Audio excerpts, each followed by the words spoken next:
Hello and welcome to this presentation of the Ithemes Security Plugin by Ithemes.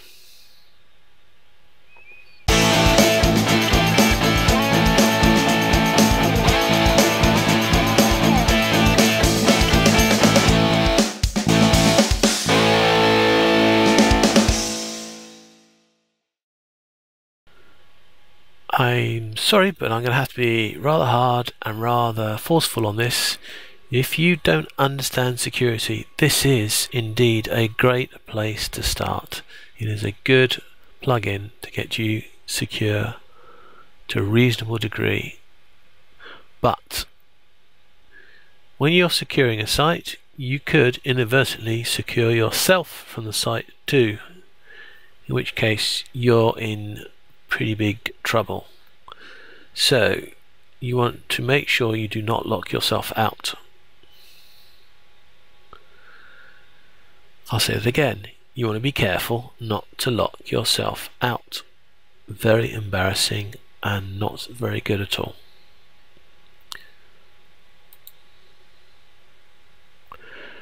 So let's have a review of your security, and that's what this plugin is great at doing. But before you start on the plugin, you want to check what support and security you have from your host provider. Some host providers are not so happy when you start installing other security programs when they have their own security features being added to the sites. So check with your support department from your host to find out what level of security they are providing to start with. Secondly, make sure you have a complete backup of your entire site, but somewhere completely differently to where we're going to be playing. And you also want to make sure you have FTP access, or even better, secure FTP access to your site. One of the few ways of getting access to a site when it's completely crashed is to do some FTP uploading and downloading. But before you start, you want to make sure you have a complete backup and verify the backup somewhere else to make sure it is complete and it does work. If you break the site, it is not worth trying to fix it. You need to go to a backup. Okay, that's the end of the scary bit. Once you have done all of this, you can then install the plugin and start taking its advice and secure the high and medium priority suggestions, and if you're feeling really keen, you can do the low level priority as well. But when you've done this, you'll need to check that all your plugins work, because some plugins are not well written, some plugins do not use the officially prescribed ways of doing things, and security measures like this can break them. If you get to that stage, you're doing well. You've got a good quality site, good quality themes and plugins, you've got it nice and secure, and you may wish to consider then upgrading to the Pro version to enhance your security even more.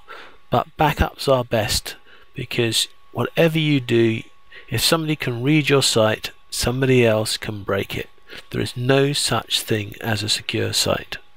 What there is a site that's a little bit more secure than somebody else. It's like protecting your house. If you've got double glazing, you've got window locks, you've got an alarm system, you've got security lights. They are less likely to be able to break into your house than the neighbour that has none of these. So let's just take you to a live demonstration of the site that we have set up here with the Ithemes Security to give you an idea of the sort of things that it does.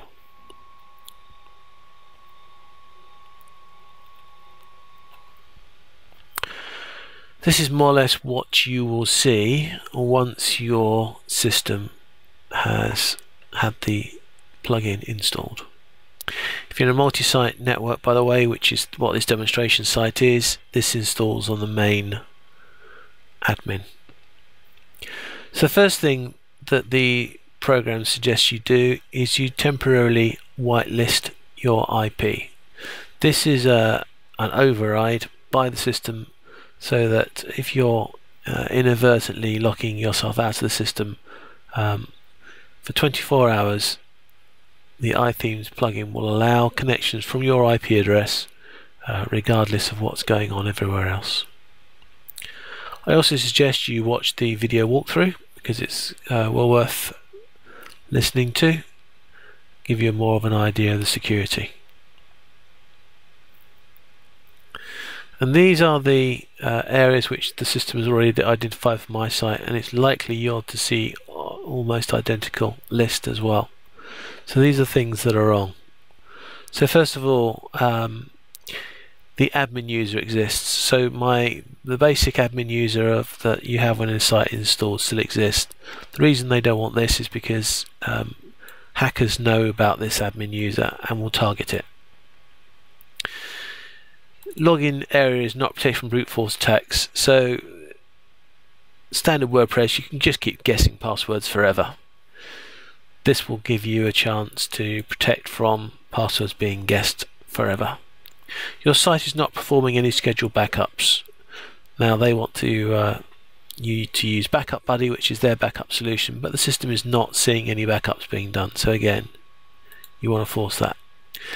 Next thing is you're not enforcing strong passwords for any users, which means that people can't have simple passwords like password or 123 or my password.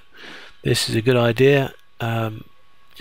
Many websites are compromised because users have really pathetic passwords and people break in that way and then they complain. So this will force strong passwords. And nicknames the same as the login name. This is again making something too easy for hackers to guess for usernames when they want to guess who you are. So these are all valid and really good things to be updated, and you should really use all of these. Your medium priority ones, again, you should try. Your website's not protected against bots looking for known vulnerabilities. This is bots guessing pages that don't exist. User with ID 1 is the same thing as having a user with a name of admin. Again, it's a known thing which hackers can target, so it's good to fix. Your WordPress dashboard is available 24/7. Now this is dangerous, but very clever. This allows you to lock the WordPress dashboard so that it can't be seen during certain times of the day. So if you're not going to look at your site from midnight till 6 in the morning, you can actually lock the dashboard so hackers can't have a go at it at that time either. But if you have a problem and you need to get into your site, you are then locked out. So warning for that one. Your website's not looking for change files. This is quite a neat thing to do on smaller sites, but it can be a nightmare if you've got lots of pages. But knowing your site pages have changed is very useful for knowing that a hacker has broken in and corrupted one of your files. Your WordPress dashboard is not using default addresses. This again, moving your dashboard out of the way so it can't be seen, is a good idea. It can break plugins. You're not protecting common files from access. This allows you to do protection so files can't be changed. It can break some plugins. Your WordPress site is not blocking suspicious information from URL. This is a good link and can break some plugins. Your WordPress installation is telling you the WordPress is a special generator tag. Yep, that's a good one to fix. Your WordPress installation is telling users that you can't update themes about theme updates. Yep, that's a pretty good idea. If they can't do the updates, don't let them know about it. WordPress is telling users you cannot do plugins. Again, if a user can't update a plugin, don't tell them. That's good. In fact, it's a good thing for any use. The WordPress installation telling users you cannot update WordPress core. Again, it's the same issue as the previous two. Why do you want to tell them? And well, this is good again to stopping comment spam, but I actually use disabled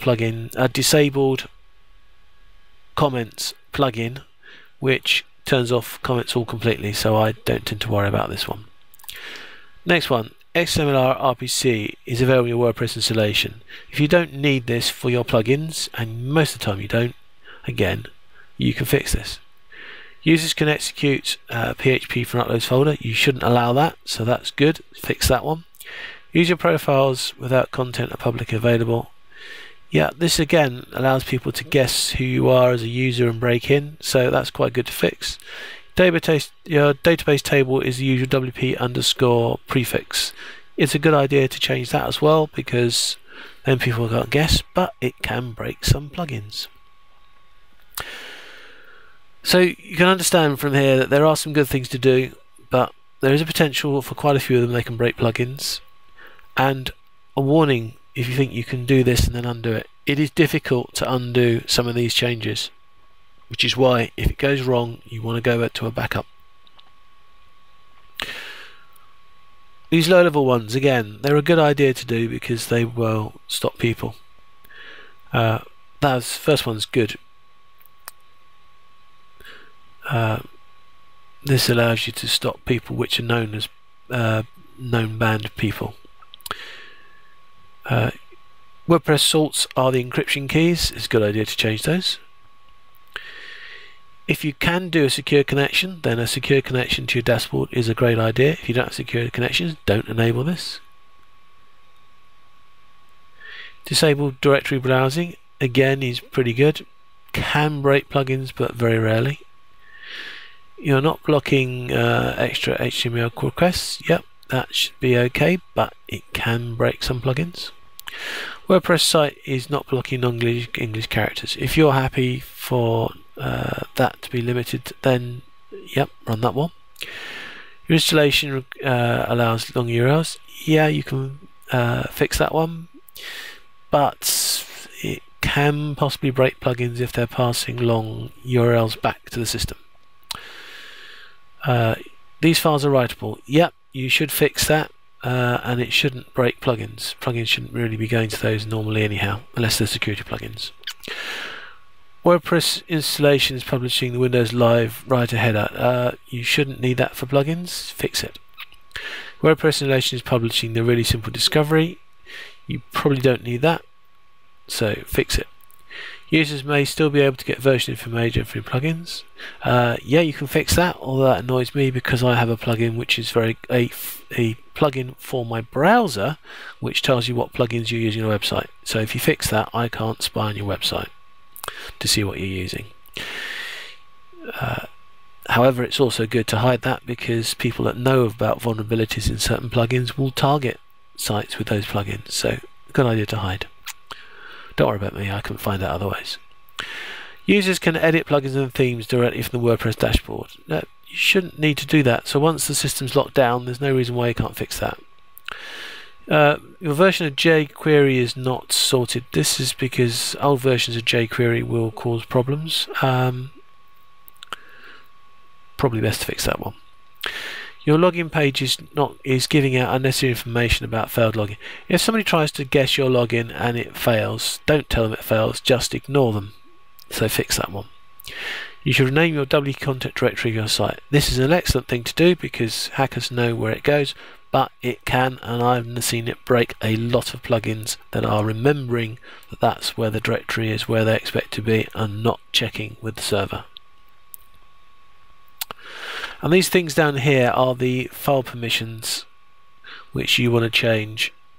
If you change file permissions of directories and files, it means that people can't get access to and change files they shouldn't have access to and change anyhow.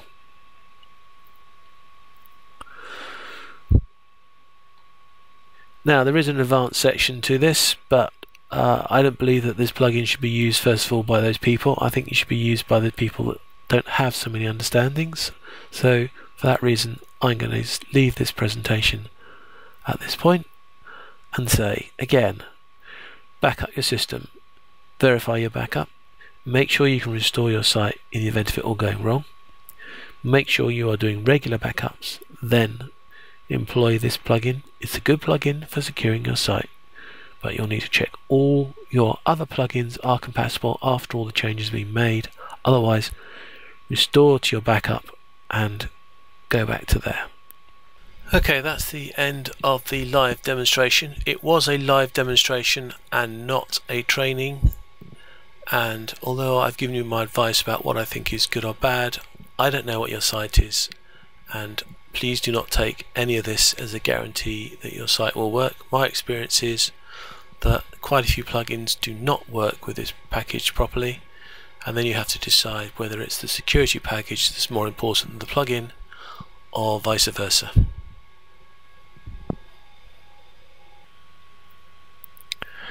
And so it only remains for me to give you the plugin information. The free version is at the wordpress.org repository. There's the URL. This version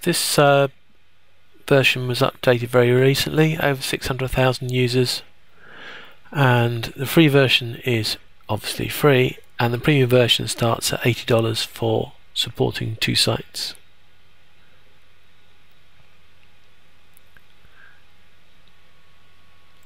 Thank you again for watching this presentation. Bye bye.